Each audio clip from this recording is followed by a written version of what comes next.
all black, don't draw attention, cause it's just not enough room in this small city.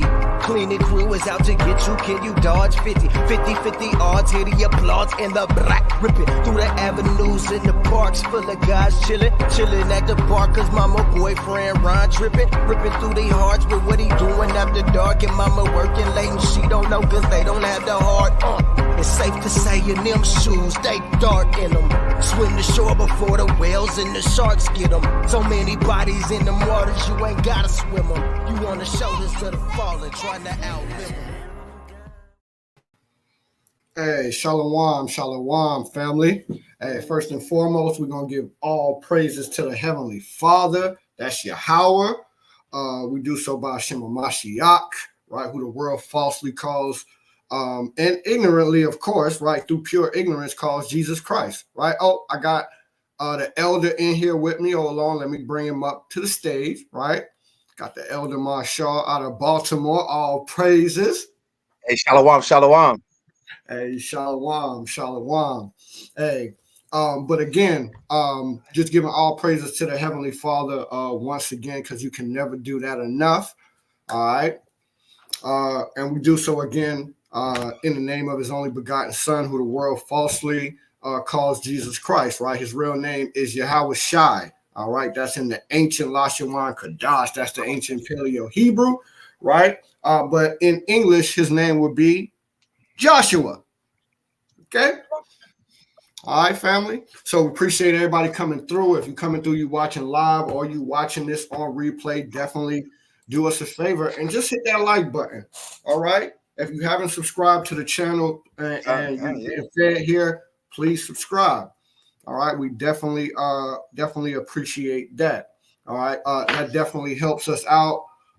It helps us, grow as a community. We want to continue to bring this edification to you, right? But if you come through and you don't hit the like button, you won't subscribe. I mean, it makes it hard. See, the Christians, they ain't got a problem with that. If it's a Christian channel that somebody like, I mean, they got 350,000 subscribers, right? Each video getting 100,000 views and 75,000 likes. All we asking you to do is hit the like button. All right. Because if I was spewing Christianity, please believe I have more subscribers. All right. I'm telling you, man, if I was trying to get paid, that's what I'd be doing. I'd be a Christian pastor. Please believe me. Trust me, I know more than your pastor. All right. Your bishop, whoever. All right. Bishop TD Fakes. All right. Clefo, give me them dollars. Oh man, Clefo, give me them dollars, man. But anyway, the name tells you. Bring that out, Elder, right? His name told you what he was about. Yeah, it's just in the name. Right. Yeah. A man's name generally tells you what they're about sometimes.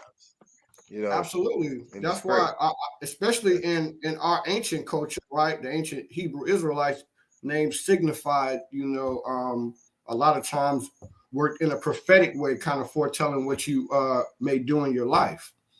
All right. Just like the elder Marshall, right? All right. Just like my name, which is Moses. All right. For any of y'all who don't know. All right. And my name, Azariah, right? Which, if you don't know, in the English would actually be a Bendigo. Actually, translated properly is a Bendigo, right? One of the three. Okay, yeah, who was in Daniel's the lion. See, I didn't even know that. Yeah, that's the prayer. That's the prayer of Azariah, right? In the Apocrypha. All right, Shadrach, Meshach, and Abednego. If you look up Abednego's Hebrew name, his Hebrew name is Azariah. All right. So I like that. Kind. And what does it mean? It means Yahweh has help. It means the Most High has help. All right. And I'm definitely here to help out the Heavenly Father. Oh, look like we got another one of our big bros up in here. Let the brother in. Let the brother in. Let him in. All right. Kind. Mighty powerful brother Knock in the building. All praises to the Heavenly Father, Yahawashi, Yahawashi, Barakatah to you, King. Khan. Whenever he may still be getting set up. Shalom, bro. Shalom. Yes, Shalom, shalom. Shalom, Mark. Yahawashi, Yahawashi. Khan, Yahawashi, Yahawashi. All praises. Yahawashi, bro. No. Khan. So again, hey man, hit the like button on this video, man. We about to go in. Definitely got some in the midst of this lesson. I got a special little insight. You know, you may not have heard this before. What we're gonna bring out through the Spirit. But before we get into the main title of the lesson, Yahawah is a separatist, we're gonna get to that. I promise you. I'm not going to do you like I've done you other times. We're not going to do that anymore. Whatever the title of the lesson is, we're going to get to it. But I do have to cover. Go straight. Let's just jump into it. But I do because I promised on the last videos. I don't want to be a lie. I promised that I was going to cover where do Christians say the 12 tribes of Israel are. Right. So let's get to that real quick. It'll take about 10 minutes to cover that. Oh yeah, I remember that. All right. So look. Where do most Christians believe the 12 tribes are, right? En masse, you would say that the majority of them believe that those small hats who currently dwell in the land, that those are the people, right? The majority would say that, right? But there are other sets of Christians, I would say that they're in the minority who believe that the 12 tribes are actually where the Bible says they are. Oh, you lying. You capping, Azariah. Oh, I'm capping? No, I'm capping. No, they believe that the 12 tribes are actually where biblical prophecy says that they would be, right? Which is here in Babylon, Mystery Babylon, a.k.a. North America. All right, let me share my screen. Let me show y'all this. All right. Y'all see that? Can you see that? Make it a little bit bigger. Is that better? Can you see it? I can see that real good. Okay. You can see it real good. All right. So what does that say? All right, let's take a look at this, right? So this says can I say something real quick? Yeah, go ahead, Elder. Mm-hmm. Oh no, you was about to get right into what I was about to just point out. I just wanted to point out the source where it's coming from, so people can't be like, oh, that's you guys stuff, or we're going outside of our realm. We're going into the so-called Christian realm. We're going on their website. So we're going to see, what they say. Right. Absolutely. We want to see what they say. So this is Life, Hope, and Truth, right? This is the website. So it's a biblical Christian website, God, Bible, Life, Prophecies. Those are the different links. You see that. Who we are, you can read up about this particular church organization right here. But let's look at it, right? It says 12 Tribes of Israel Today, right? By David Trebig. All right. It says the Bible tells us where, again, the Bible tells us there were 12 tribes of Israel. Find out where the 12 tribes. Hey, Slacky, can you scroll down? Are you reading off the thing? Scroll down. Yeah, I'm going to scroll down.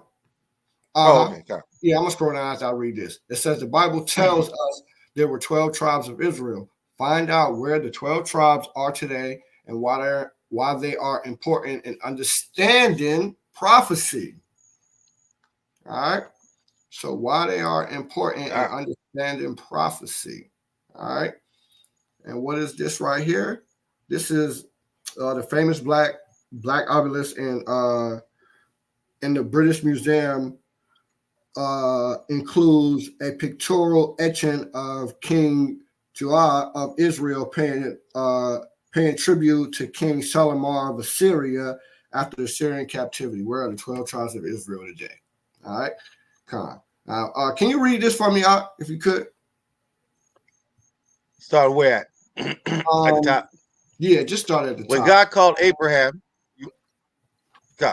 when God called Abraham, he promised him that because of his obedience, his descendants would become a great nation, and that in him all nations of the earth will be blessed. That's Genesis 12. What's that said? 2 through 3, I guess. Yeah, All let me right. make it a little bit bigger for you. I Yeah, got you. just a top. One I more. got you. I got you. God. That better? One more Would time. that be better? All right, bring it down, scroll down. There we go. All right, come on. I'm gonna scroll down now. Okay. All right. All right. There you go. There we go. The physical blessings God gave Abraham would continue through his sons Isaac and his grandson Jacob, and also called Israel, whose 12 sons were the progenitors of the 12 tribes of Israel. There was also a spiritual promise that all nations would be blessed through Yahawashi hamashiach, who was a descendant of Abraham. That's in Matthew chapter 13. It's like in Matthew 1 through 16. That's Luke 3, chapter 3, 23 through verse 34. Right. This is his genealogy right here. Mm-hmm. All right. And both both Matthew and Luke. Luke is not only giving his genealogy, is giving his house too, right? Because his father was not only from the descendant, from the line, from the lineage of David, he was also from the house of David too. All right. And that's what you see in Luke chapter 3. All right. So let's continue. Let me scroll down. Okay. All right. All right. There you go.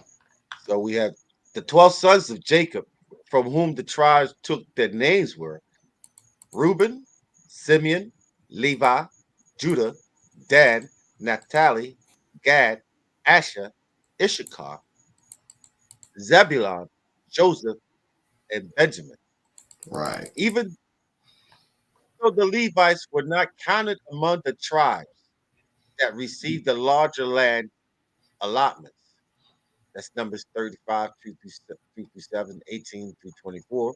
There were still tribes that did. At this time, Joseph's two sons, Ephraim and Manasseh, were also considered sons of Jacob and the tribes. As you read that as in Joshua. Right. Here we go. Who are the 12 tribes of Israel today? Many have wondered where some of the peoples who came from Abraham went. Although the Bible does not specifically name the modern nations representing all of these people, there is biblical, historical, and archaeological evidence that make it possible for us to positively identify the United States, Britain, and many of the nations of Western Europe as the nations where descendants of the 12 tribes of Israel largely reside. While this historical knowledge is not for salvation, it does help one understand end time prophecy. And we'll have it. All right. Statement there, but okay. Now that's the point. Now we gotta unpack this though, right? Right. So I'm gonna share my screen because first I gotta show you who this guy is. All right. Let's unpack this. That's right. All right. So let me stop this. Let me share my screen again. Let me show you who this guy is. So you see, we're not capping. All right. Can everybody see this? Everybody see this. All right. This is the author of this of these writings. You know what I'm saying, on this website, this article. All right. He's a pastor. David Trabig, he's a pastor. All right, it says Congregation of the Church of God. That's right. So I'm just going to read a little bit. It says David Trabig is a husband, father, and grandfather. He and his wife, Teddy, have 2 grown children and 7 grandchildren. He He currently pastors the Austin, Texas congregation of the Church of God, a worldwide association. He has served in the pastoral ministry for over 40 years, pastoring congregations across 6 states. All right. In addition to his pastoral representative, he enjoys writing and has served in various editorial roles. All right.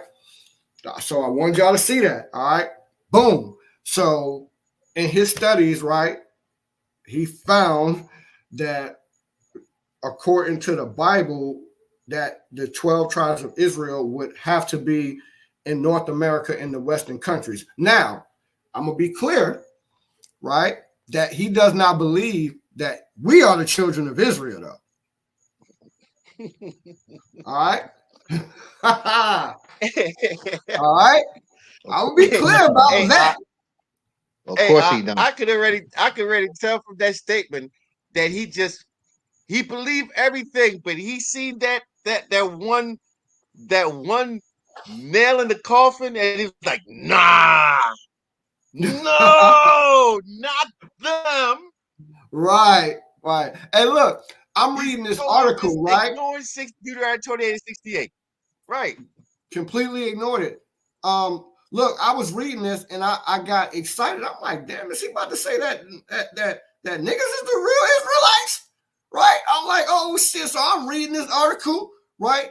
You know what I'm saying? And I'm going down. I'm like, okay, right? He talking about how they was gonna get scattered. That was prophesied how they was gonna get scattered. Blah blah blah blah blah. You know what I'm saying? Right? As Israel, so it's a lot, right? So then he gets down to the archaeological evidence tracing the 12 tribes, right? So I'm reading that, right? And I'm like, hold on, right?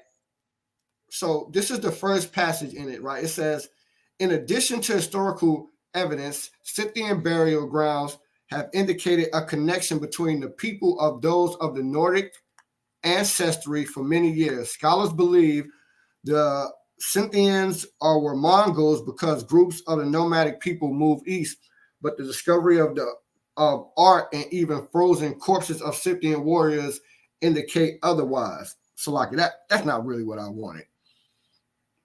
Where is it at? Let me find it.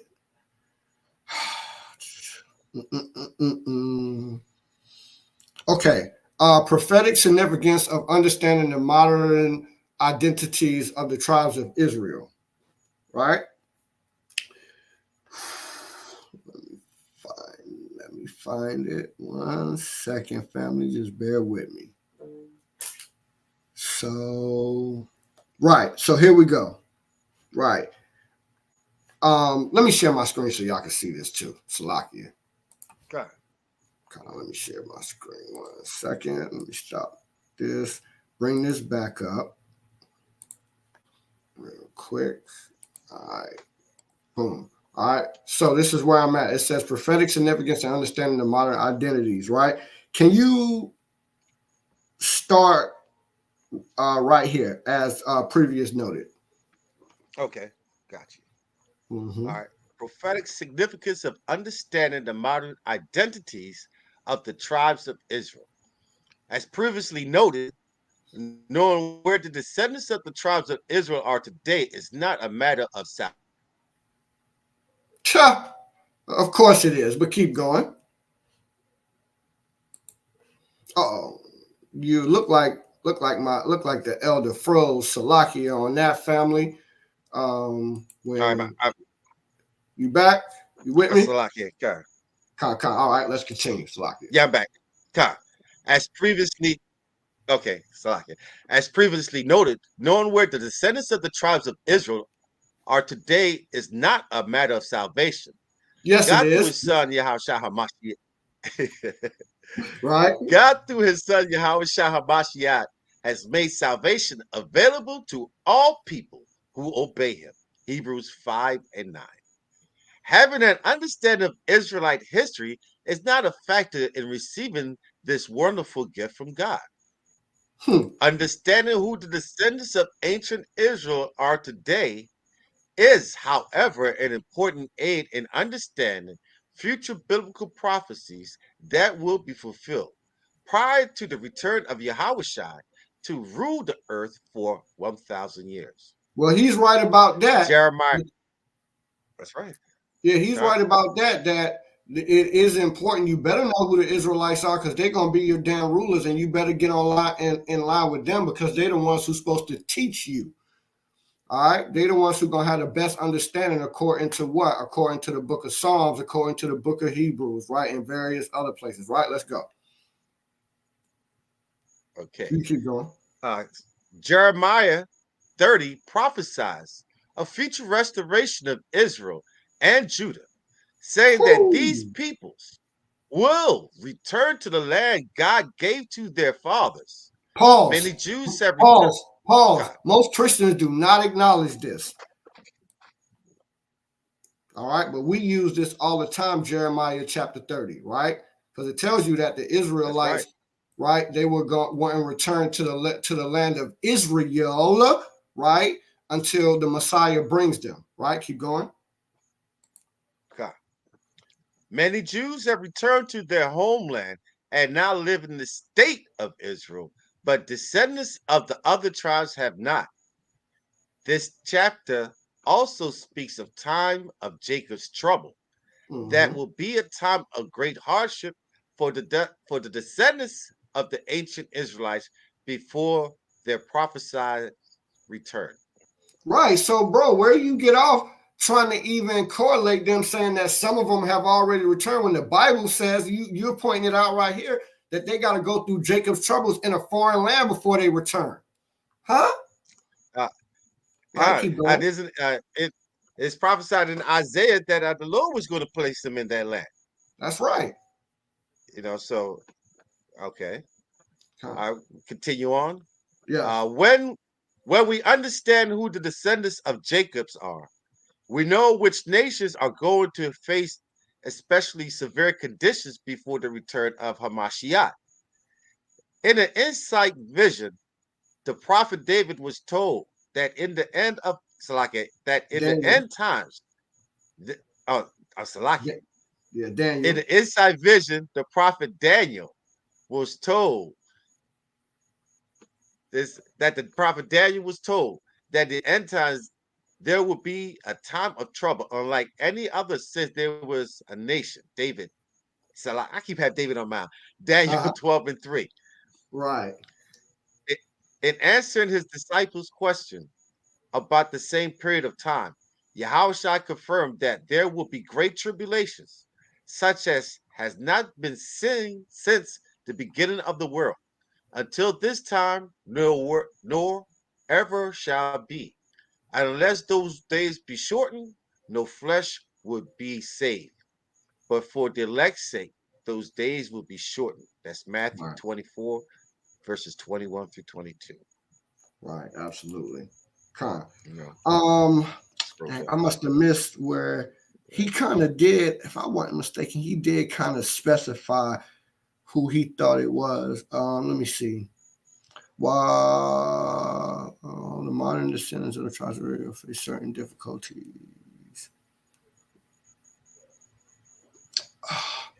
Man, hold on. Let me see if I can find it.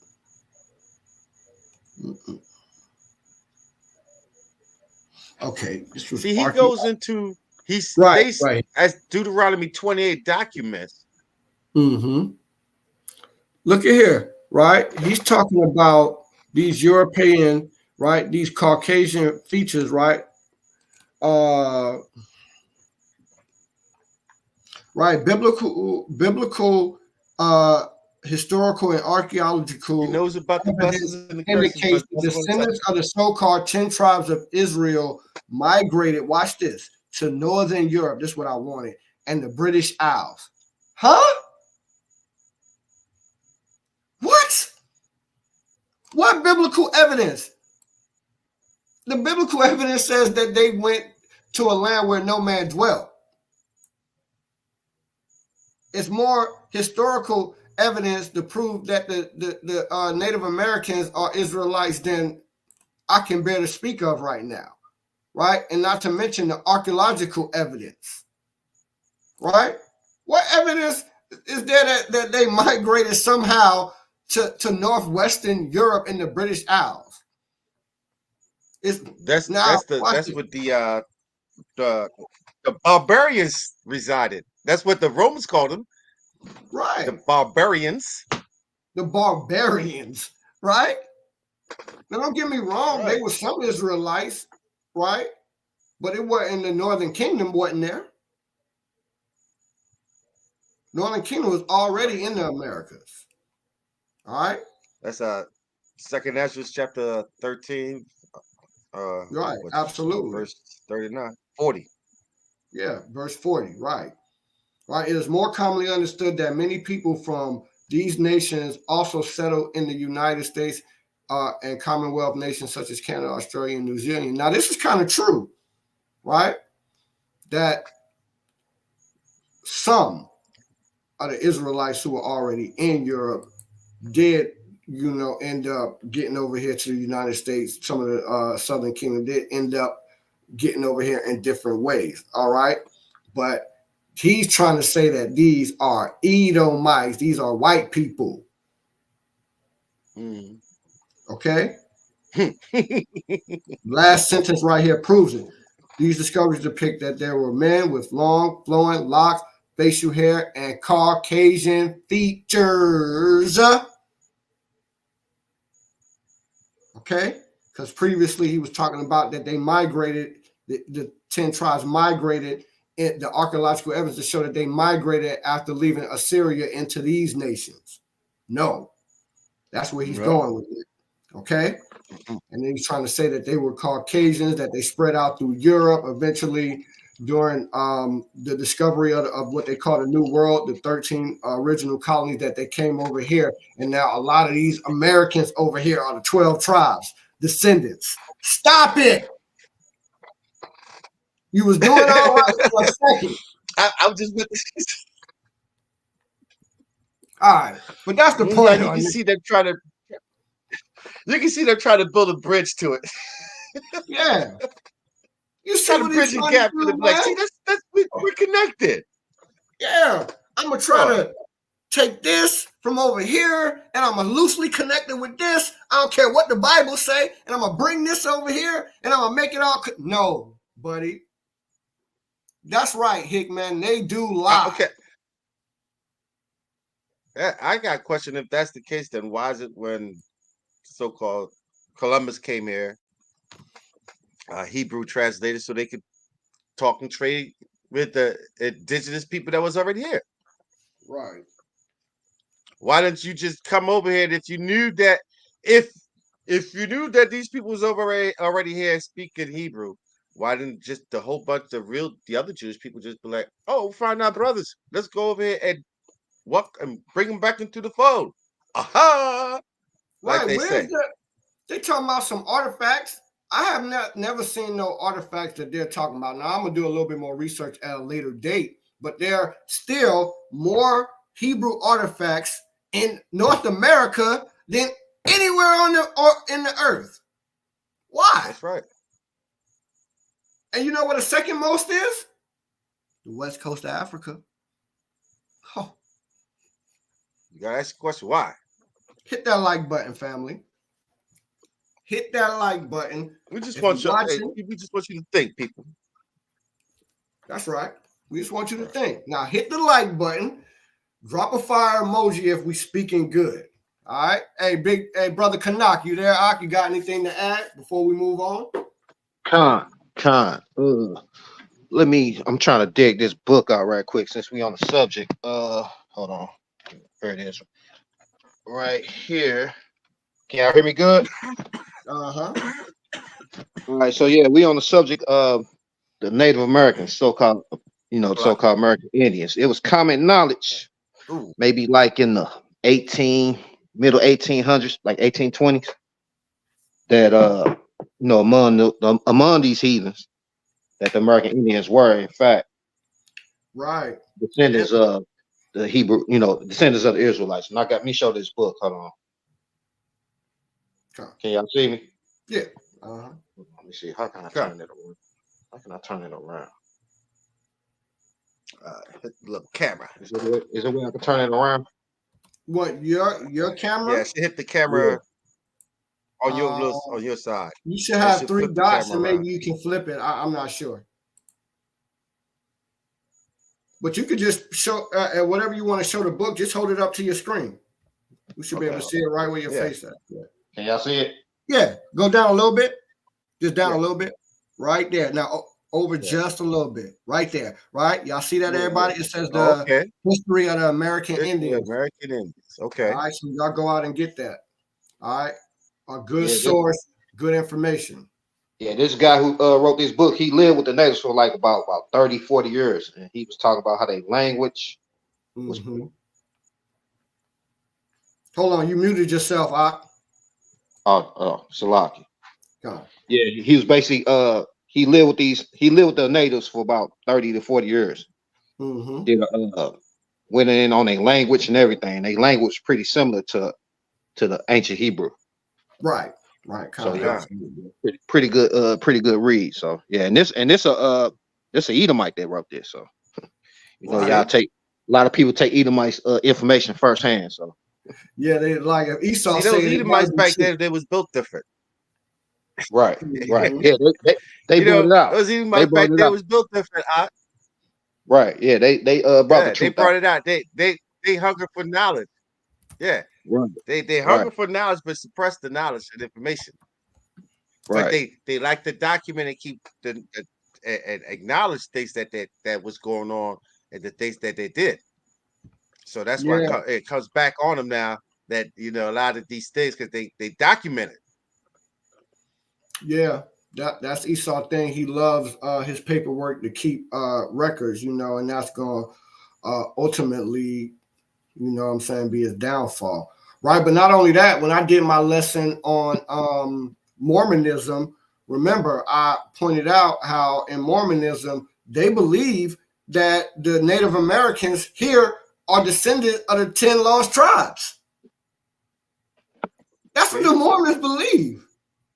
That's a whole swath of Edomites out there on the West Coast. Right. So, this is not it's not uncommon, but we're gonna go ahead and get to it. That's all you wanted to add? Right. And who is this scoffer right here? I mean, you want to come on and talk about it? Son of David? Where you asking silly questions like where is Jerusalem? Did Edom not give you the King James Bible? Relevance, homie. Relevant. And by the way, King James was a black man. By the way. All right, but it don't even matter if he was because it's just a translation. Right? We got the ancient scrolls. All right, the ancient source to go back to. So I don't even know why you bringing up Edom, right? Or did Edom? What about Edom? Or did Edom give you the King James Bible? What does that matter? Yeah, you broke the book. Who gave you the book you got your knowledge from? Did Edom give you that, son of David? Get out of here, flunky. Unless you want to come on. Brothers need to be thanking King James because it wasn't for him. If he didn't authorize, we have to read these scriptures in Hebrew and Greek. Absolutely. Right. It would be way more difficult, but Yahawaha had it this way, right? Because he said that in the last days that knowledge would be increased. All right. But anyway, we're gonna get into the point now. Was that all you had though, Brother Kanal? Khan for now. Yeah. Khan. All right. So now let's get to it, man. Hit that like button though. Hit the like button. All right. Hold on, real quick. Slakia. Can I say something real quick? For son of David, did Edom not give you the King James Bible? What does the word Bible mean? It means biblios, collection of books, right? And what are the collection of books from? From what people? The Israelites. Right. So the Israelites kept it prophecy, the laws from Deuteronomy, Leviticus, and so on, the first 5 books of Moses. And then we have the book of the prophets, all were Israelites. It was all written down by Israelites, penned by Israelites, kept by Israelites, given to Israelites, taught to Israelites. It's just that another group of people took it and said, "Damn, this is good. This is for everybody." Right. That's what happened. Absolutely. And you up here making a big deal out of it, right? What does Psalms tell you, right? That he shows his statutes to who? To Jacob. Damn, I wonder, bro, if Esau gave that to us, I wonder why he left that in there, if that's the point you're trying to get at. Right. They were paternal. Hey, you know what Esau did? Hey, you know what Esau did? Remember when Wu-Tang first came out? Remember when Raekwon was talking? He was like, "Yo, I hate a biting ass. They want to just hop on your shit and shine on your shit before you even get to shine." That's what Esau's doing. He hopped and jacked our shit. They're trying to shine on our shit when it's not his. Hey, look, that's the same thing my guy Nas said on his It Was Written album, on his when he had that song with Dr. Dre. When he did his first record with Dr. Dre, they was, you know what I'm saying? He was like, "Man, niggas stealing your whole style, your whole technique and shit." That's all Esau did, son of Jacob. I mean, you up here capping for Esau? Are you an Edomite? I mean, reveal yourself, buddy. Right? Since you got all these questions, come up here. I'll drop the link, but I ain't answering no more questions. All right. Now, this is the last one. But Jacob and Esau were twins. This sounds like an Edomite, right? But Jacob and Esau were twins. And relevance again. Yes, they were twins, but by the way, they was paternal twins. They weren't identical. They didn't look alike. That's right. Okay. All right, we're done. Right. So anyway, is the Most High separatist, right? And speaking on that, let's get Esau and Jacob, right? Because this go to the point of Yahawaha being a separatist anyway. Thank you, right? And then we're gonna start from the jump though. But get Genesis 25. Let's pull it up to show this flunky too, right? Genesis 25 and 25, right? It talks about the 2 nations, right? Let me share my screen. Hit that like button too, family. Definitely hit that like button. If we're talking good, you getting edified, drop a fire emoji. All right. Is Yahawaha a separatist? Huh? That is the question. Is the Most High a separatist? I think we should start at 19. Let's start at 19. I'm gonna pull it down right here to verse 19. I'm gonna make this a little bit smaller. There we go. Can you still see that? There we go. God, I can see that. Here we go. There we go. Genesis 19. There we go. All right. Okay. So let's start there. Let's start. Yeah. God. All right. This is Genesis chapter 25, verse 19. And these are the generations of Isaac, Abraham's son. Abraham begot Isaac. That's right. And Isaac was 40 years old when he took Rebekah to wife, the daughter of Bethuel, the Syrian of Padamaram, the sister of Laban the Syrian. And Isaac entreated the Lord for his wife, because she was barren, and the Lord was entreated of him, and Rebekah his wife conceived. Right. Verse 22. And the children struggled together within. And his children struggled together within her, and she said, "If it be so, why am I thus?" And she went to inquire of the Lord. Verse 23. Right. So she went to inquire of the Lord. Right. So she went to Isaac. Isaac went to Abraham. Abraham went and inquired of the Lord about what was going on in her womb.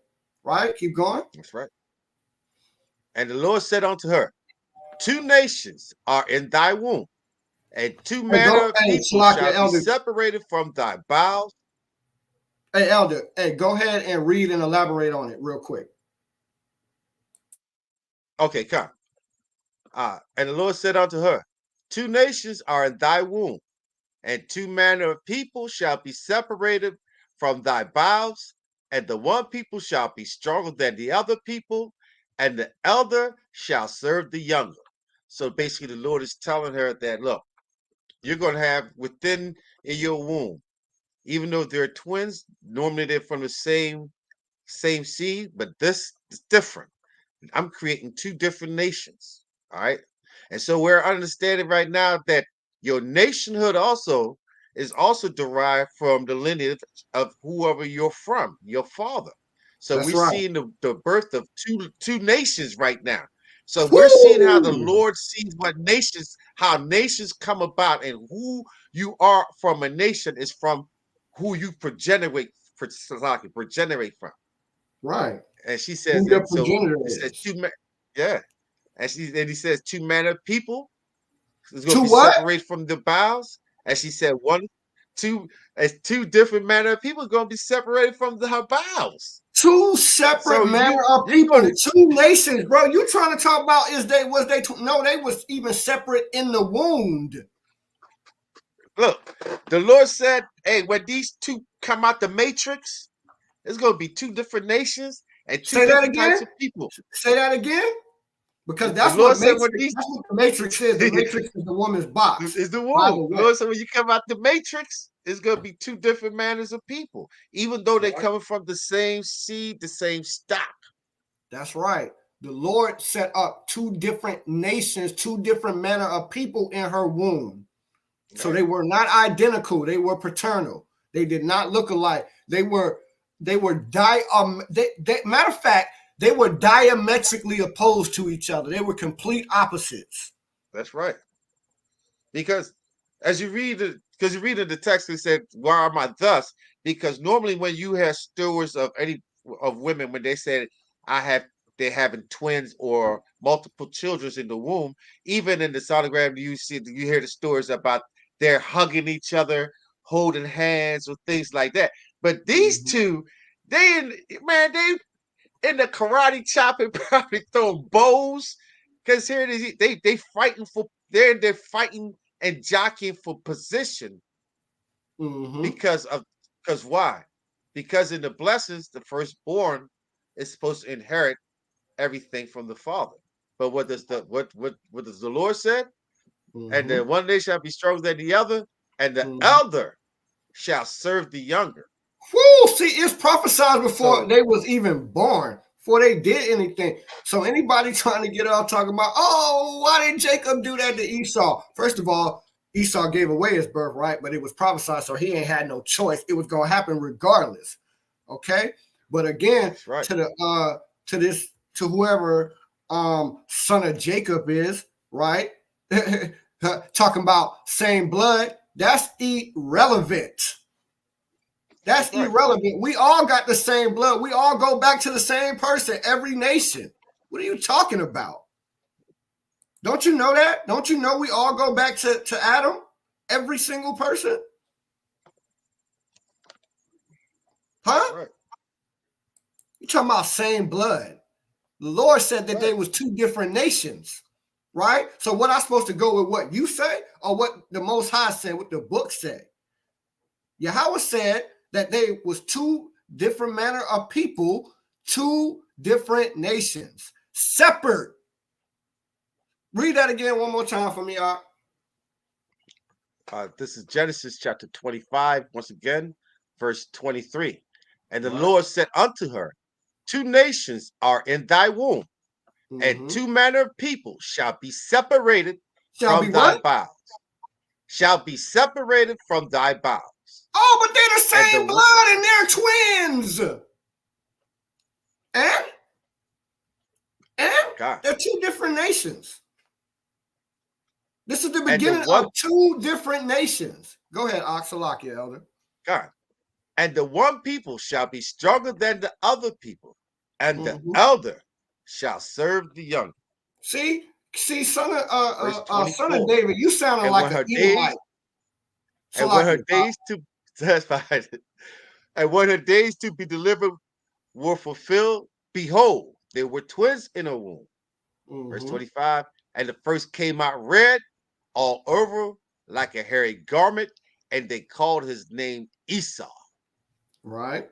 Verse 26, and after that came his brother out, and his head took hold of Esau's heel, and his name was called Jacob, and Isaac was 80 years old when she buried them. I mean, she was 60. He was 60.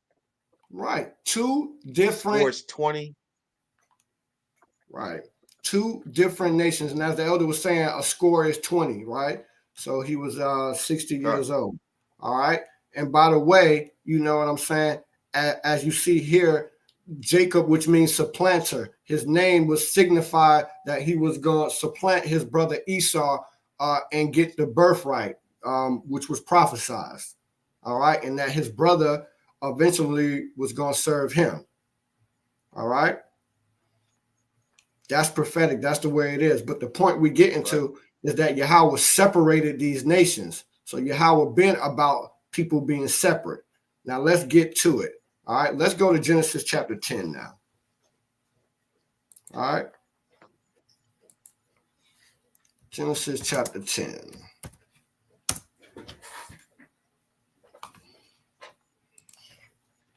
All right. Kind of, hit that like button too if you watching live right now.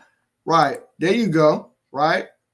There you go, man. Two different nations in our womb. See that? I mean, these people act like they can't understand this simple stuff. Two different nations. Right. Khan.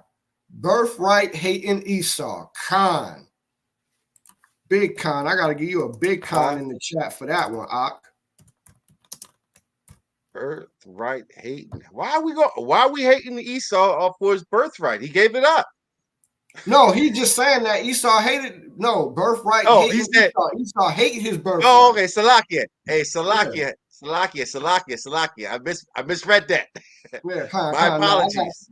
You know, I'm not wrong. If I'm wrong, I'm wrong. I apologize. All right, so let's get to it. All right. Let's I want Genesis 10 and where you want to read from? I want to start at verse. Hold on. I didn't want one verse. Verse 5. Verse 5. Okay. This is book of Genesis, chapter 10, verse 5. Right. By these were the isles of the Gentiles, divided in their lands, everyone after his tongue, after their families and their nations. Whoo! By these were the Gentiles. What? Divided in their lands. Right. Everyone after his tongue, after their families in their nations. See that? Everyone. All right. From the jump. Okay. The sons of Ham, Cush, and Mizmarim, and Phut, and Canaan. The sons of Cush, Seba, and Havilah, and Sabata, and Ramah, and Sabataka, and the sons of Ramah, Sheba, and Dedan. And Cush begot Nimrod, and he began to be a mighty one in the earth. Right. He was a mighty hunter before the Lord. Wherefore it is said, even as Nimrod the mighty hunter before the Lord. Right. So he is a mighty, Nimrod was a mighty hunter before the Lord, but I want y'all to pay attention to something, right? Now, this is before the Tower of Babel, right? Where it says that Genesis 10 and 5, right? It says that by these were the isles of the Gentiles divided into their lands, every one by his language and after his family and after their in their nation, right? So let's see what this word for tongue is right here. All right, I want to show y'all something. So let me go back here. Tools. So what's the word for tongue right here? This might be familiar to some of y'all seasoned Israelites, right? Where is it at? And these were the isles of the Gentiles, divide everyone by their tongue, right here, right? Y'all recognize this? Lashawan, Lashawan, right? Tongue. Right? Y'all see that? Lashawan Kadash, huh? Okay. So everybody was already separated even before we got to the Tower of Babel by their language. Can you take that back one more to the showing Genesis that 10 and 5? All right, let me take this back. Because that was a good point that you brought up too. Because you know why? Because it even shows when you read Genesis 10 and 5, right? See how the Lord divided the nations. He divided the Gentiles into their own lands, right? Everyone after their own tongue, how they speak. By what? How did he do it? By their families. Now, when we go into the law, how did the Most High have the Israelites separate themselves and appoint themselves? By the house of their fathers. That's how they assign their families. So it's the same thing as the Lord is doing with the Gentiles. They're being separated into their own land, into their own nations. Absolutely. After their families. After their families. But the point I want y'all to remember is that after his tongue, right? His tongue, that's the Hebrew word Lashawan. Right. All right. So they were already everybody speaking their own language. Huh? But I thought in the next chapter that they all came together and were speaking one language. What are you talking about, Captain Azariah? What are you getting at? Who's with me? You with me, Elder? Right? So a point is, right, first we see that they were all separated, again, are divided, because Yahweh is a separatist in their own lands, right? According to their tongue, right? According to their speech, right? And then according to each particular family in their nations, right? Because families make up nations, all right? So now let's jump over to Genesis 11. All right, let's go to Genesis 11. All right. So read verse 1. This book of Genesis, chapter 11, verse 1. And the whole earth was of one language and of one speech. Hold on, Azariah. Did the Bible just contradict itself? You gotta make it make. I gotta make it make sense now, huh, Elder? Brother Kanak?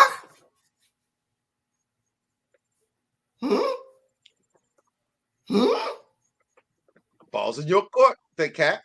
Bring it out. Right? We gonna make it make. Hey, let me just lean back. All right, come lean back, right? We're gonna make it make sense. All right. So, okay. So now we see in Genesis 10 when he was separating the Gentiles, again showing that he is a separatist, right? That he separated them by their tongue, right? That's by their dialect, by the way they speak, right? And then it talked about who coming on the scene. Huh? Elder? We start getting into the So who came on the scene right after that in Genesis 10? That was Nimrod. Khan. Who? This Nimrod coming on the scene.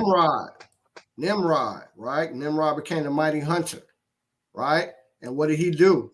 Verse 10. He began his kingdoms.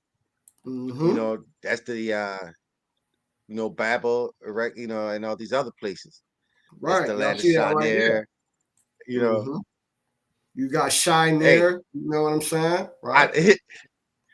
Out of that, the land of fourth, it says, comes out of that, comes Asher and built a Nineveh. You know, it says we see the history of where Nimrod had these influence on He these other built them. places. He built the major cities that were, or a lot of them that were, ended up being inhabited by the great beast, right? God. That came Hey, after. Slocky for me. Let me step out for a minute. Con, go ahead. Yeah, that's what I thought. But anyway. Oh shit. You all right there, Elder Salakia? You good? Oh yeah, you good. I'm good. Con. Hey, yeah, hey, man, Hickman in the spirit, the other nations all like spittle. That's what the good books say. All right. So boom. All right. So right after that, then Nimrod's coming on the scene. Nimrod is coming on the scene. So now let's go back to Genesis 11. All right. So he came and he built the great city of Babel, right? And you know it goes through more. I'm just showing. I'm gonna read the last verse in verse chapter 10. It said, "Now these are the families of the sons of Noah after their generations, in their nations. By these were the nations divided in the earth after what? After the flood. Whoo, boy, and Yahawah ain't a separatist, right? Keep this, the nations that were divided, right? Keep that, because somebody else talks about division too. We're going to get to that in a minute, all right? So, right? So then, okay, so we see what happened, right? They were all divided. They already had their own language. You know what I'm saying? Everybody did. And then what? All right? Let's go back to Genesis chapter 11, right? So then says that the whole earth was what? With one language and one speech. But how? Because the only descendants was left was the descendants of who? Noah and his 3 sons and his wife. Right. And then they were all divided up after just over a period of time. You know what I'm saying? We saw the descendants in chapter 10. We saw it got all the way up to and beyond. I mean, not beyond, but you know, other descendants. But a particular descendant of Ham was Nimrod. All right. Right. And he built Babel. Right. And this is where everybody is together. Right. You see, the text says universal language and Babel confusion. Right. So let's see. But we just read in 10 and 5 that they already had their own language. So how could everybody be speaking the same language? Because have you heard of a such thing called lingua franca? Hey, Shalom, brother Yeshaya. There you go. Shalom. Shalom. Yeah, I was sorry, Shalaki. I'm driving right now. Calling Allah, Yahawa, Hashem, Hamashiach, Malak, Yahawashi, Barakatah. How y'all Hey, feel? I'm gonna drop you down into the chat and just when you ready, let me know. All right, come. Hey, so okay. So now back to what I was saying, right? Hit that like button too, family. Hit the like button. All right. I'm gonna give this to you through the spirit again. They were Genesis 10 and 5 said that they were already speaking their own, everybody was already had their own language, their own tongue. All right. So, but it says that the whole earth was of one language. Let's see what this word language right here means. All right. So it's sapa. All right. Or sapa, however you pronounce it, right? So what does it mean? Mm-hmm. Right? Mostly it means lips, so it's the physical thing that moves when you speak is your lips, right? Am I right? Right. That's the right. physical thing that moves is your lips, right? When you speak. So everybody is saying everybody was using their mouth, right? Using a language of their mouth, right? So let's look. Let's look a little bit further, right? So it says to speak, to talk, right? So everybody kind of was talking the same, right? All right. Correct. So they were talking the same, right? Now let's go back, right? So everybody was talking the same, but they were also, right? Everybody was using their lips to speak, right? So to speak, right? But now it says, but right. And of one what? One speech, What does one speech mean, though? All right. So this is the word debar. Debar. All right. H 1696. All right. So it's word, thing, matter, acts. Look at this, right? Speech. Acts 51 times. Right? Right. Acts 51 times, right? Matter 63 times. A thing, right? They would all get to the same thing, the same matter, doing the same acts. What acts? They were all saying the same thing. Huh? Speaking, right? Saying the same thing, right? It's not so much about whether the language was the same or not, because it was. It was a lingua franca at a time. Although they were separated, the language was all common then, right? So when they all came together, this didn't just happen overnight. They all came together in the Babel, right? And they were all speaking the lingua franca so they could all understand each other. But what it also is indicating is that they were all of the same like mindset. They were the same matter, doing the same acts, right? The same thing, right? What was that, right? Look at this. But business, occasion, acts, right? Look at this. Case, something. Matter, case. Whoo! They had a case against who? Scroll up a little bit. Right. Scroll up a little bit. Hold up. Look at that. Miscellaneous 204 times. Yep. Case. Right? Because by implication, this is actually referring to their mindset. All right. What they were doing. What were they all coming together to do? Right. So now let's go back. Let's go back in Genesis. Now that we understand, right? You see? So they were all together in Babel, right? Brought together under Nimrod, right? Kind of like modern times, right? Just like in America, right? Everybody come together. We all speak English, but you got different corners where everybody speak different dialects, right? One thing in one place can mean one thing, right? So now let's go back. Let's finish, right? All right. So let's jump down a little bit, right? Read verse 4 for me. I'll start at verse 4. God, this is our book of Genesis, chapter 11, verse 4. Mm-hmm. And they said, go to, let us build us a city and a tower, whose top may reach unto heaven, and let us make us a name, lest we be scattered abroad upon the face of the whole earth. See that? That's what they was coming. They was all, what did God said? That they lovers of God. What did it tell you in Timothy, right? In the last days, perilous times shall come, because men will be lovers of their own selves more than lovers of God. They came together in apostasy against the Most High. Read that again. God, once again, Genesis 11, verse 4. And they said, go to, let us build us a city and a tower, whose top may reach unto heaven. See that? Apostasy. Coming against the Most High. They want to be like him. They want to try to topple him. Keep going. And let us make us a name, lest we be scattered abroad upon the face of the whole earth. See that? Go keep going? Yep. Keep going. Okay. Verse 5. And the Lord came down to see the city and the tower, which the children of men builded. Right. And the Lord said, behold, the people is one, and they have all one language. See that? What again? Begin to do. Right?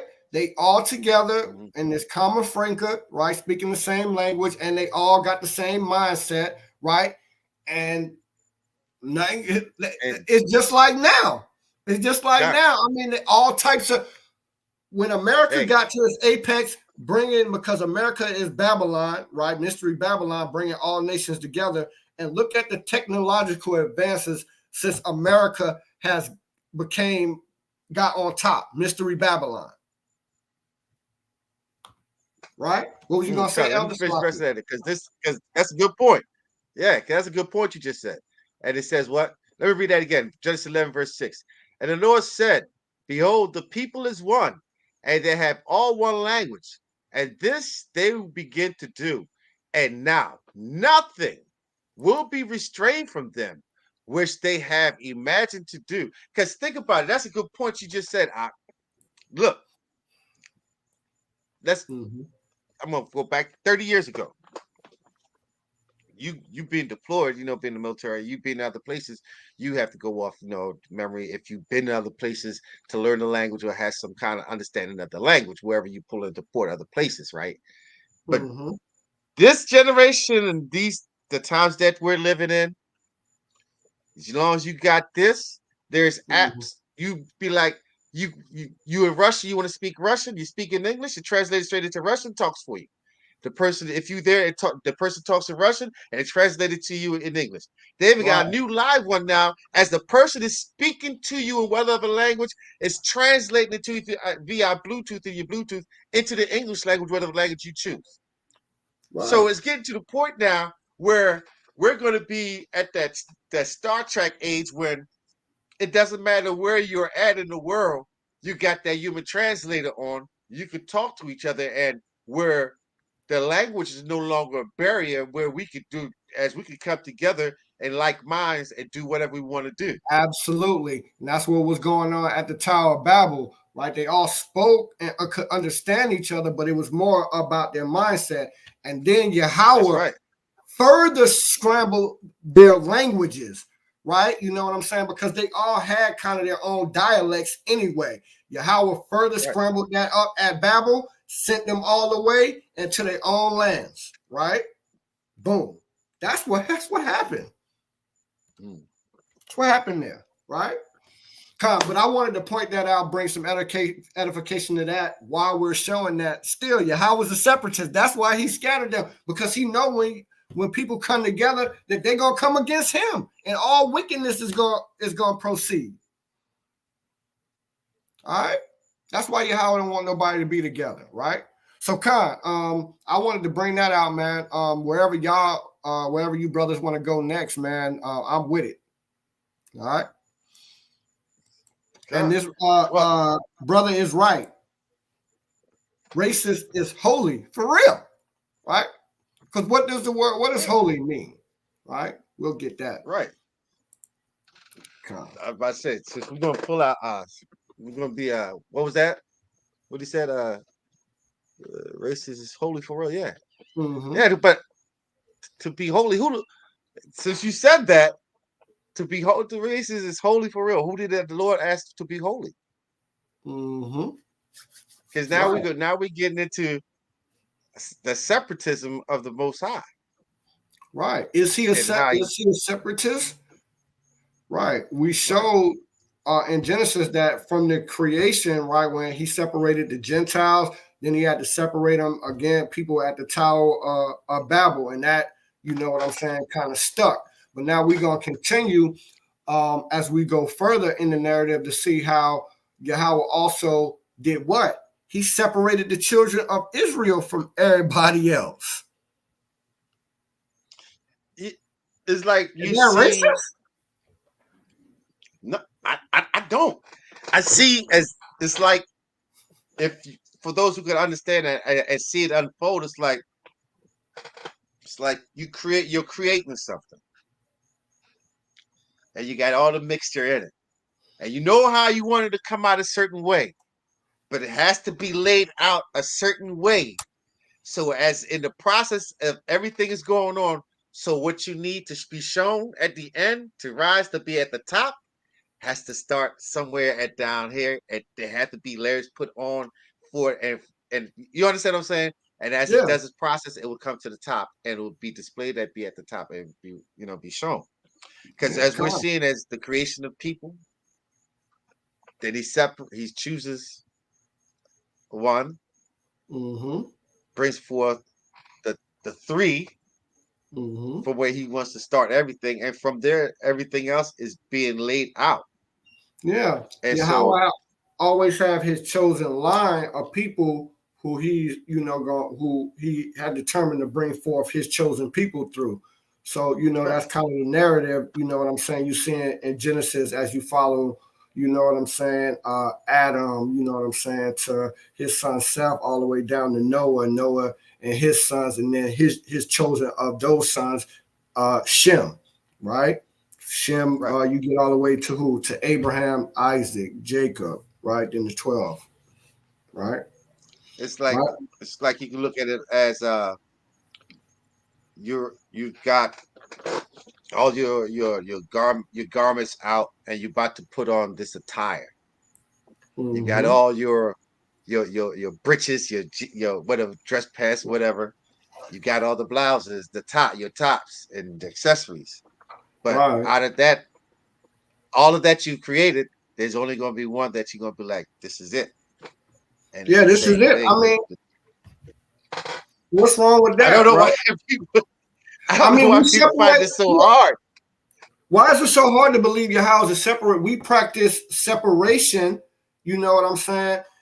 In pretty much all aspects. I mean, you don't put your raw chicken, in with your raw ground beef, do you? Right. You know what it is?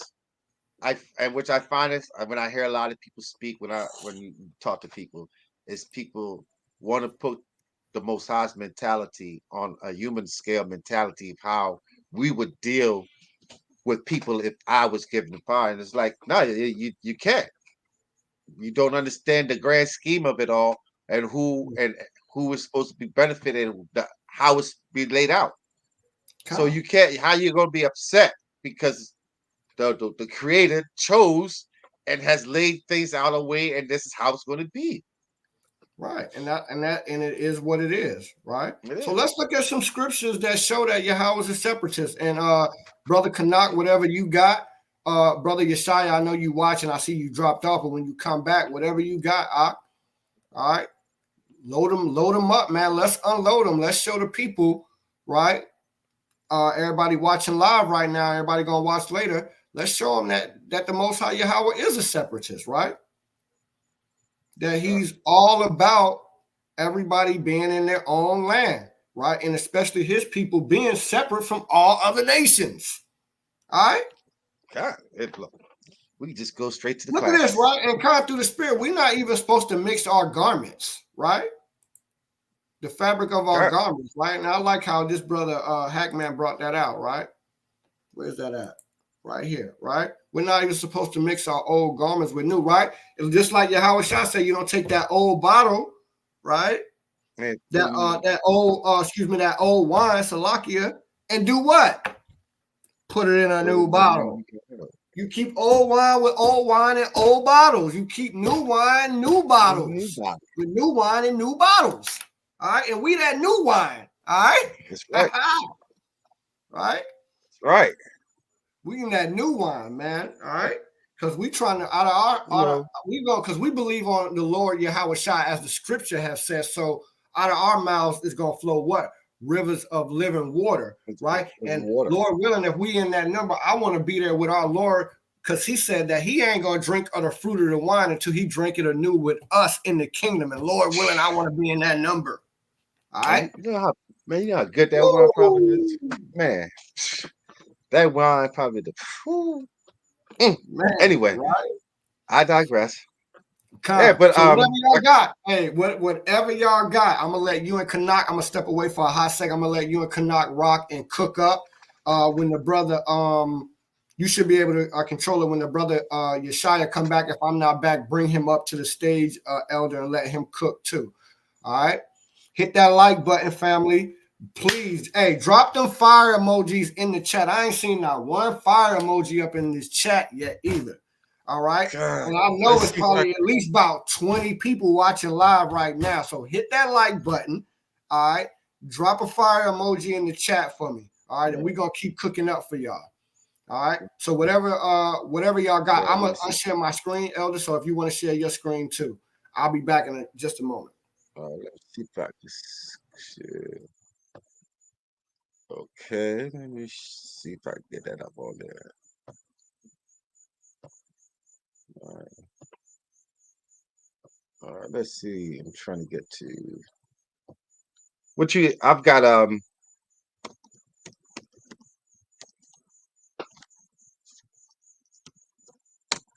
We just gonna go straight to the classic one. Let me show this. Can you see that? There we go. Yeah.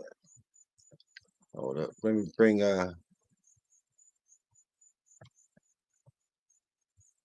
let me zoom in some more people. I want to bring it in a little bit larger so I can read it. All right. All right.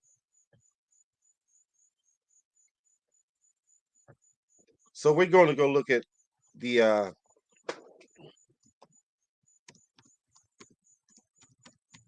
don't know what did I do?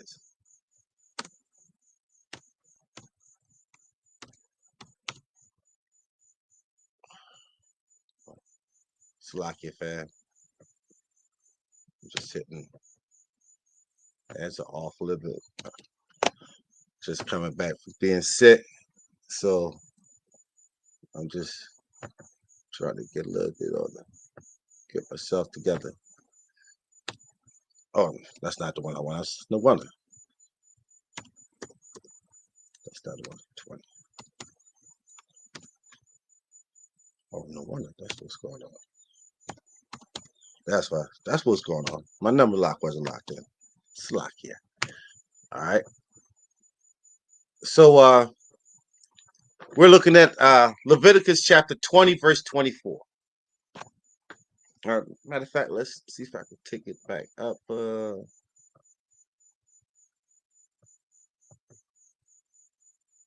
Yeah. And so we're looking at Leviticus 20, verse 24, and for context reason, we know we're looking at Leviticus 20, verse 1. We see that as the Lord speaking to Moses, and we understand that Moses is speaking to the children of Israel. And so let's see what the Lord is saying. Let's see what the Lord is saying to Moses to say to the children of Israel. Oh, Leviticus this is one 20, of my verse favorites right here. Bring this out, Elder. You know this one of my favorites. I love this one. Go ahead, God. But I have said unto you, you shall inherit their land, and I shall I will give it to you unto you a possess. I gotta go to the actual thing. I'm reading from the screen. Slakia. But I have said unto you, you shall inherit the land, and I will give it unto you to possess it, a land that flow with milk and honey. I am Yahawah, your power, which have separated you from other people.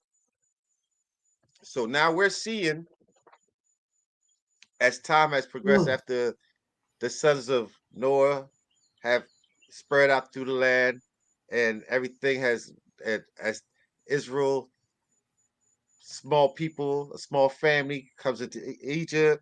They're there for 400 years, being oppressed. Lord here's their cry, chooses them, and we see that he chooses Moses. Moses frees the Israelites, and you see that he's speaking to Moses and letting them know that, look, you gotta let the children of Israel know that you are separate,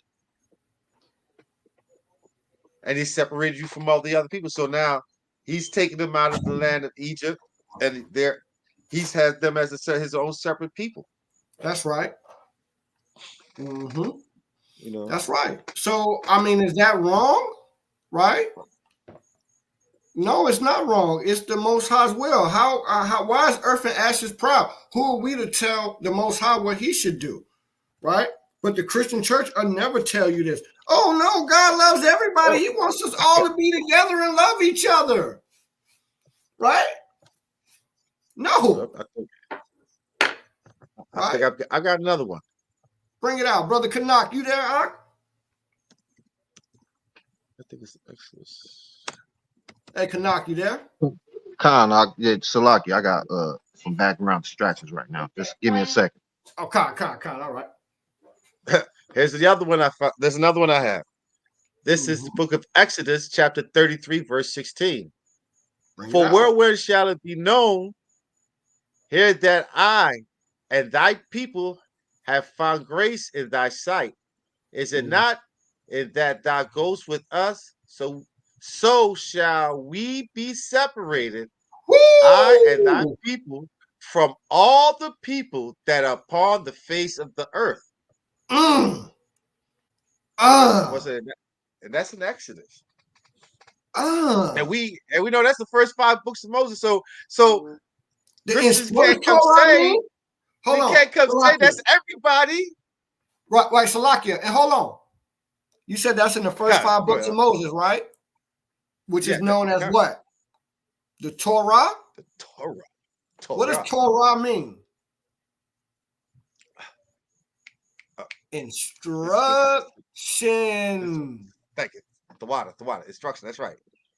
So in the instructions, he said he separated all the nations, right? Well, we ain't got to that yet. We're going to get what we said. We have seen it in Genesis, but I got another precept. We got another precept on that, right? But we see the Israelites definitely supposed to be separated from everybody else. So what is those people over there in the land off doing? They let everybody over there, the homosexuals, anybody want to come in there, let them in. When their instructions say don't do that. That's right. Whoo! Somebody lying, man. Somebody lying. Let's try. Man, oh man. Right? This is man, bro. Right. Look at that. Kind, right? Christianity, Islam, and all the other miscellaneous, I like how you say that, miscellaneous religions, right, have tricked the 2/3 of Israel, right? And that's why 2/3 of our people, right, you blacks, Hispanics, and Native Americans, you're going to get destroyed, man, because you don't want to be separate. You want to be with your oppressor. You want to hold hand in hand. When the scriptures say, though you hold hand in hand, what's going to happen? The wicked not going to go unpunished. They're not. Man. I had Hey, son of David, Salakia, bro. If you want to come on, man, this is the last time, man. I'm gonna end up blocking you, right, permanently. He says yes, right? Look at this, right? Yes, in those days, Israel, and you don't gotta write it in all caps like you yelling at me. Next time you write something in here, put it in lowercase. All right, I'm gonna let you know that right now because you're not running nothing up here. Hey, okay. Hey, so son of David, can I ask you a question? Son of David, can I ask you a question?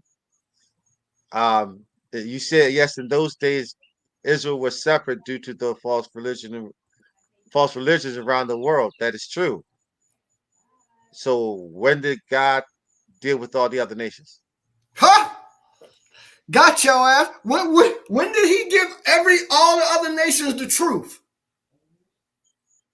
When? That's Huh? This is a question. We would like to ask some questions. You pose a question, so that's what we want to know. And we know that Israel went off a little bit and started going off and following these other nations, and that's what happened. And it became what that's when you start finding that Israel start falling off. Then what happened? We start being taken into captivity. Hey, didn't I say stop writing in all caps? You're done. You're not getting acknowledged, and I'm about to time you out and block you. All Son right? of David. Yeah. You said there's only one truth. We agree with you. And the truth, and Yahawashi, who you call Jesus Christ, said, I come in the volume of the book. And we've been reading from the volume of the book. We've been reading the records. We're going in depth. So as I can see, son of David, you don't believe in the Bible. No, you don't. That's why you just got timed out too. Yes, I did time you out because I told you stop writing in all caps. That means you yelling at us. All right? Just write in regular caps. You don't run that, and I'm acknowledging your comments. I said I dropped the link. You don't want to come up here and talk about it. All right? And yes, there is, again, as the elder's saying, there's only one truth, right? But what did our Lord say? Did he say he come to bring everybody together? Did he say he was sent to everybody? No. You show me that, son of David. Show me in the Bible where Yahawashi came to where he said out his own mouth that he came to save the whole world. Don't give me John 3:16.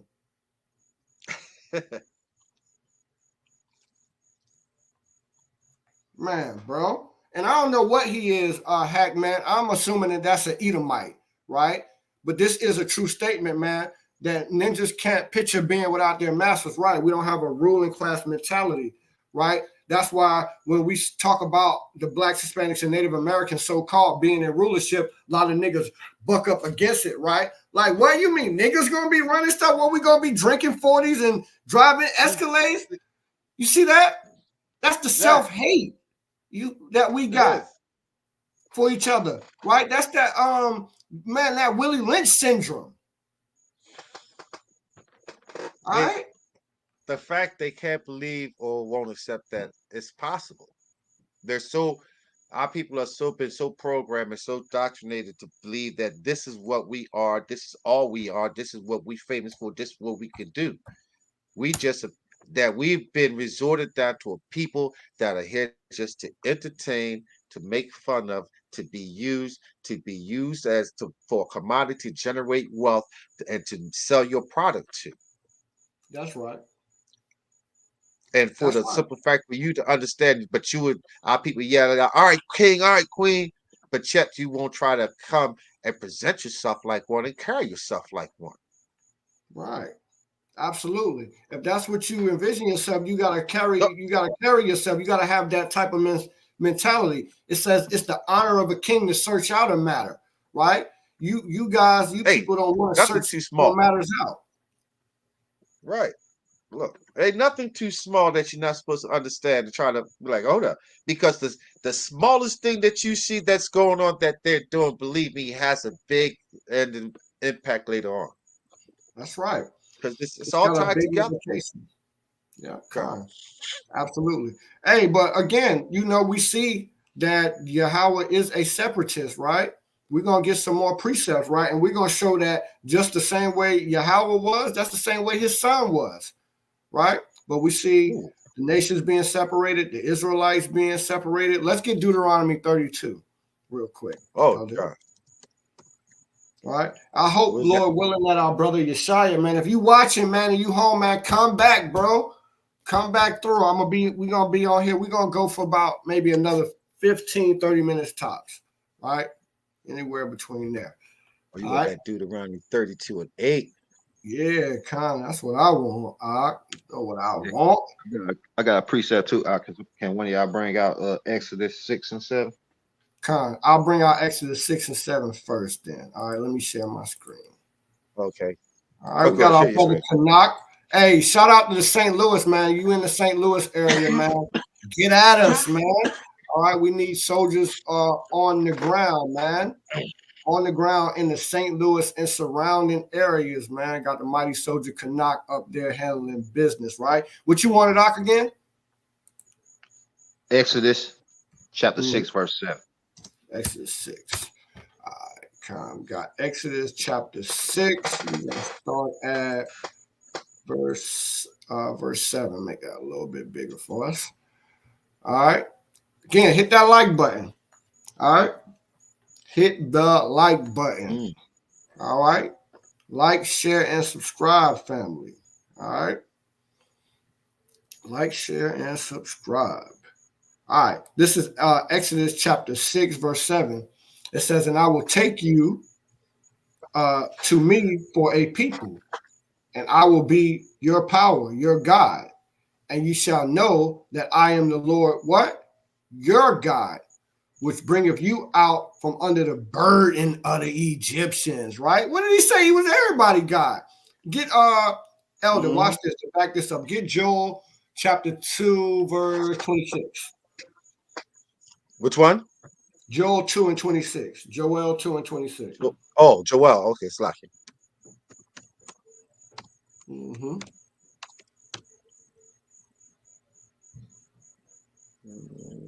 Joel 2 and 26. Yeah. You mean 27? Start at 26. Oh, you want me to? I'll read it out. Yep. Oh, hold up. Slacking.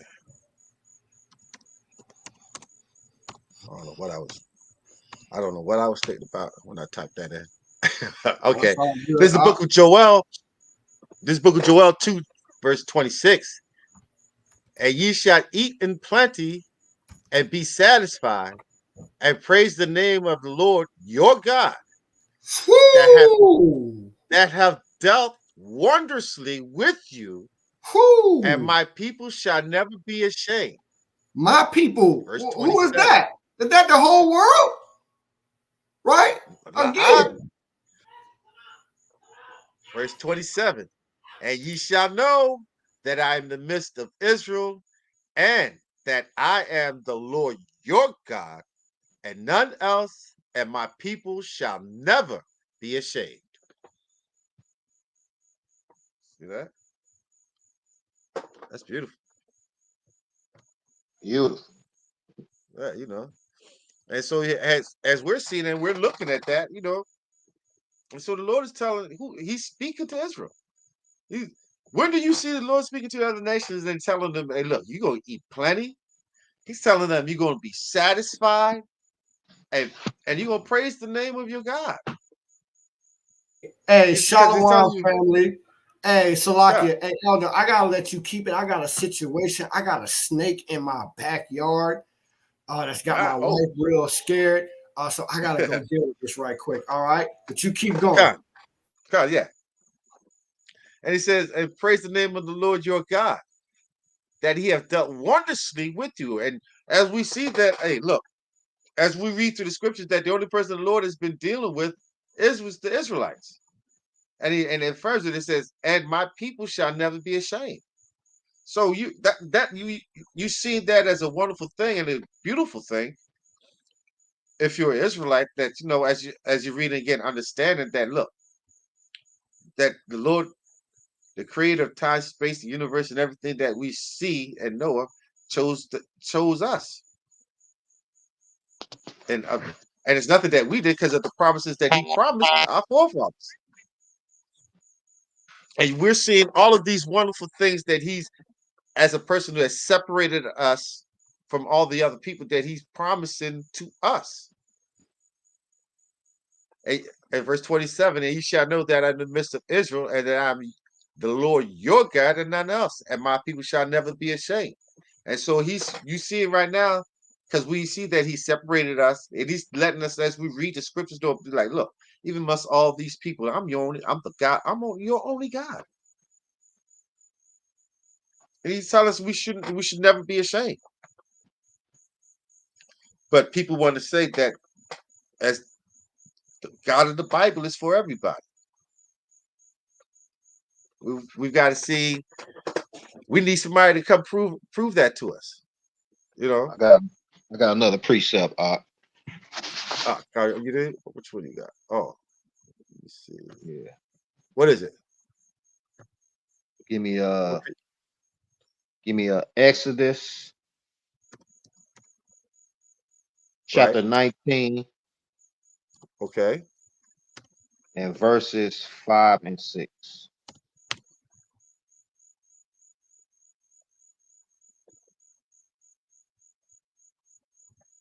All right. I mean, it's pretty plain. Pretty plain who the Most High deal with. I mean, I don't know why we gotta, always gotta bring this up. I mean, it's all through the Bible. I mean, I got several precepts here. God, I know what you mean. Right. So I'm gonna have to read it because he left his shared his screen up. Okay. This is Exodus chapter 19, verse 5. Now therefore, if ye will obey my voice indeed, and keep my covenant, then ye shall be a peculiar treasure unto me above all people, for all the earth is mine. Verse 6. And ye shall be unto me a kingdom of priests and a holy nation. These are the words which thou shalt speak unto the children of Israel. Because when did you ever hear the Most High speak that to any other nation? You have seen no account of that. I mean, you also see that he said those who indeed was that if you obey my voice indeed. And who are the only people that you hear that ever heard the voice of the Most High? It was the children of Israel in the wilderness. Right. I mean, these are the questions we must got to keep asking ourselves. I mean, when you read verses like this, I mean, and more importantly, who are these people today? Right. Who are these people today? You know, Right. he said Yeah. because clearly said that they got to keep the covenant, and he's telling them that they're going to be a peculiar treasure. He didn't say the whole world's going to be a peculiar treasure. These people are going to be a peculiar treasure. You know, matter of fact, let me look that up. Definition of peculiar. Let's just look at it. Strange or odd, unusual. Part 2, particular, special. So we're looking at it just in the word that the children of Israel are special. They're not like all the other people. They're not like all the other nations. But they're special. Lord, he picked them. He separated them. And they're peculiar people. We're strange and odd. Honestly, let's look at the children of Israel, and as a whole, if we're just looking at what's the young girl, the Olympics, the gymnast, what's the young girl name? Simone Simone. Biles. Yes. Hey, look, she is a strange, odd, and particularly special female. You know you got to be special when all you're doing is gymnastics and you do a move because you can get the height that no one else can do. And then the whole gymnastic community see that and they ban that move. Hey, son of David, bro, I'm gonna time you out again. If you okay, you're a child of Israel. Oh, all right. Look, you can stay in this chat. Stop writing your messages in all caps. If you keep writing them in all caps, I'm gonna time you out permanently. This is for son of David. This is the second time I'm warning you. All right. But Khan, so you got did we bring out Deuteronomy 32 already? No, I didn't even, I haven't brought it out yet. No. We just brought out Exodus 19, 5-6. You want Deuteronomy 32, verse 8, right? Yeah, Khan. God. You want me to share my screen? I got it up. Or you right? Oh, you got it? Okay. Yeah. God. This is the book of Deuteronomy, chapter 32, verse 8. Mm-hmm. When the Most High divided to the nations their inheritance, when he separated the sons of Adam. Man, when he divided the nations their inheritance, your inheritance is your land. That's right. Right?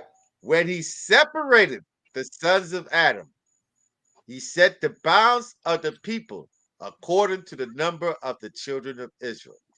Woo! And you know what I see right now? And you know what's going on right now? You got a bunch of bad little kids right now taking somebody else's toys. That's right. You know when you got kids and you give them all the same amount because you don't want them fighting, but you always got that one child.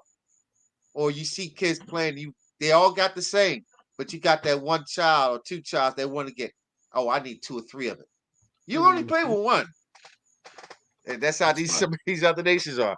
You got your own land the Lord gave you. Why are you outside of your land and your province? Mm-hmm. That's right. He gave you your own gods because when you see the other rendition, this is a divine council being set up in Deuteronomy 32 and 8. When you read it, it say according to the sons of God. Those are the angels. All right. When you read it in the alternate translation. All right. But the point still is that he gave them their own land. He gave them their own inheritance. He gave them their own gods. All right. But what did he say in verse 9? Verse 9. Right? For the Lord's portion is his people, Jacob Woo! is the lot of his inheritance. That's right. That's why it says he had one pit. One pit be Israel. That's his inheritance, his land. The only land he care about. All right. And his people. All right. Yeah. Con. God. And just like he's hey, Kai, hey, Hackman, right? We're the apple of his eye, right? That's another proof, right? He said if you, when you touch him, it's like touching the apple of his eye. The apple of your eye, when you look at your you see your own reflection. All right. So, like, he feels like when you touch his people, it's like you touching him. That's right. All right. Man, bro. All right. But anyway. But anyway, let's go ahead. I just wanted to say what people don't understand. They're looking at, you're reading the scriptures, right? And it just dawned on me. And when sometimes I look at it every time. Sometimes we're talking, where it hits at me, and I look at the scriptures at a different point. And it always tells you that the Heavenly Father is a father, right? Mm-hmm. Yeah. Just imagine you will work all day, you come home and your child is bruised and beat it up. And you come home and you see this. And the first thing what's the first thing you're gonna say? What happened to you? Who did this? Mm-hmm. And then you like, let's go. Right. Go back down there. Get your brothers. Go back down there. Hey, absolutely, man. I had to fight a whole family before, right? Right. So, and when it, like Hackman said, the apple of his eyes, and so that's a father seeing his children being touched by somebody that's not, you're not supposed to put your hands on my children. So, as a father, how would you react towards your children touching you? So, just imagine how the Most High feels. Mm-hmm. Yeah, people got to understand and put that in retrospect. You understand how you react. Just imagine how the Heavenly Father is going to act on when you do these things towards his people. Bring that out, right? So that's how people think it's just like, oh, because we've been so in the church and everything's good. Oh, I just say a couple of Hail Marys. No, no. It's a fearful thing to fall into the hands of the Most High. Right. That's right. Let's go. Hey. Well, look, we're going to bring a couple more precepts out. We about going on 2 hours here coming up, so we're going to get ready to close this thing out. Oh, I got one. I do want to bring out, I want to bring this out. Bring that out. I'll bring Luke 12 and 51. Can you read that for me real quick? This is the book of Luke, chapter 12, verse 51. Mm-hmm. Suppose ye that I come to give peace on earth. I tell you nay, but rather division. Whoo! See? You think he coming to bring peace and bring everybody together? No, sir. Right? He's coming to divide. I got one last precept. Then whatever you got, Elder, to bring my point home. Right? Read this, Revelations 11. Okay, come. This book of Revelations 11, verse 1. Mm-hmm. And there was given to me a reed like unto a rod, and the angel stood saying, rise and measure the temple of God, and the altar, and them that worship therein. Verse 2. But the court which is without the temple, leave out and measure it not. For it is given unto the Gentiles, and the holy city shall they tread underfoot 42 months. If God love everybody, salvation for everybody, Yahawashi not a separatist, why in Revelations, when the temple is getting measured, that everybody can't worship on the inside? That the outside is for the heathens, for the Gentiles, if Yahawashi not a separatist. Whether this is a physical temple or a spiritual temple. Oh, hold up. I got one more. Let's go back a little bit before I think all that happens. Matthew 25, verse 32. All right, Matthew 25 and 32. Matthew 25 and 32. Let me start at 31. Okay. God. Yeah. And when the Son of Man shall come in his glory, and all the holy angels, separate angels, right, with him, then shall he set upon the throne of his glory, and before him shall be gathered all nations. And what? And he shall separate them one from another, as a shepherd divideth his sheep from the goats. See?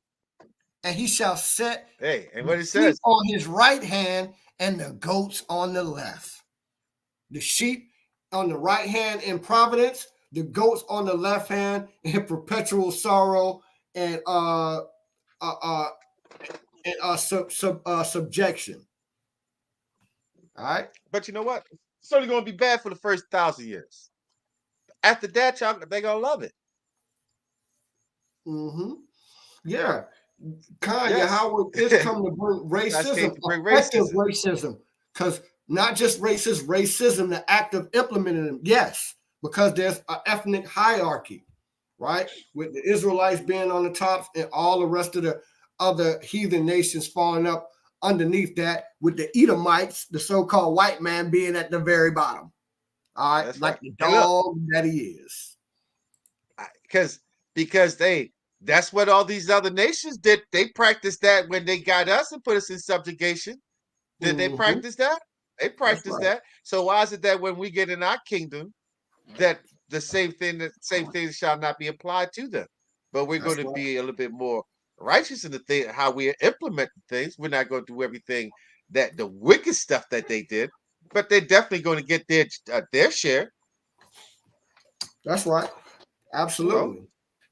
Look, our children are going to be sitting, not have to work. They're going to be the ones be able to sit back and just relax, get up and just they go wherever they go. It's like, oh, that's them. Yes, that's absolutely what we want. Right, and that's what we're gonna get, right? Because that's what was promised to us, all you blacks, Hispanics, and Native Americans. So with that, I think that we, without a shadow of a doubt, proved that the Most High Yahawah, right, which Yahawah means He exists, right? Our God exists, right? That He is a separatist. We can see it all through the scriptures, right, from the beginning to the end. All right. That's right, Hack Man. They will enjoy it. And they will enjoy it. I saw that too when it came in. I was like, yeah, hey, that brother in the spirit. God. That's right. But look, with that being said, man, I'll take about 2 minutes. Any questions in the chat, right? Me and the elder answer any questions in the chat. All right. God. Anything else you want to add between now and then, Elder 2? Go ahead. All right. Yeah, I think we more or less touch on most of everything, But there is one more I wanted to bring up. Since while we're waiting. All right. Well, while we're waiting for any questions, all right. I think that was 1 Kings 8 and 53. If I was, let me check. Oh yeah. So yeah, that was 1 Kings 8 and 53. I'm just reading. For thou didst separate them from among all the people of the earth to be thine inheritance, and thou spakest by the hand of Moses thy servant, when thou broughtest our fathers out of Egypt, O Lord God. So we see that in Kings that look, that the Lord, the Israelites, man, He chose them. Read the 12 gates, Elder Khan. Revelation 21? Khan.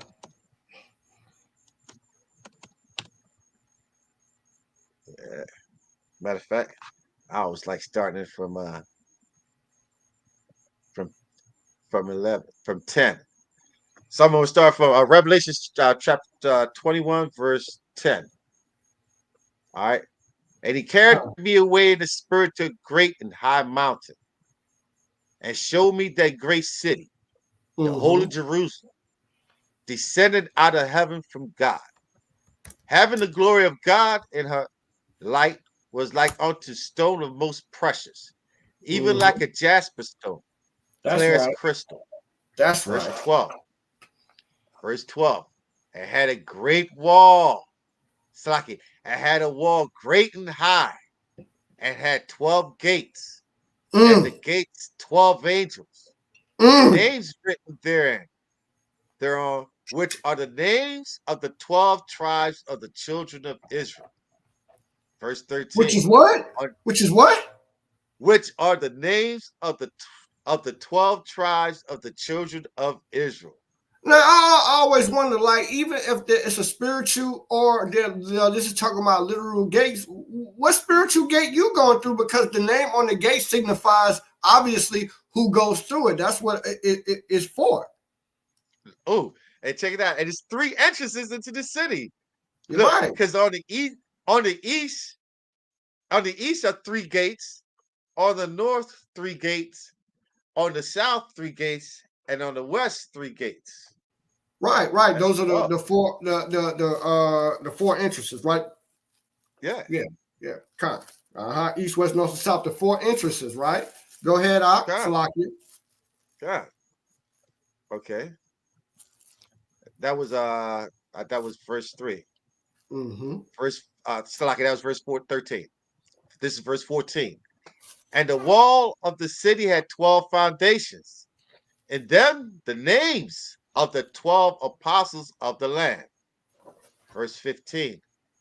And he that talked with me had a golden reed to measure the city of the gates thereof and the wall thereof. And the city lies 4 square, and the length is as large as the breadth. And he measured the city with the reed, 12,000 furlongs, and the length of the breadth of the height of it are equal. And so it's going into the city. It's going into It's the about to structure. go into the right. It's about to go into the measurements. You know what I'm saying?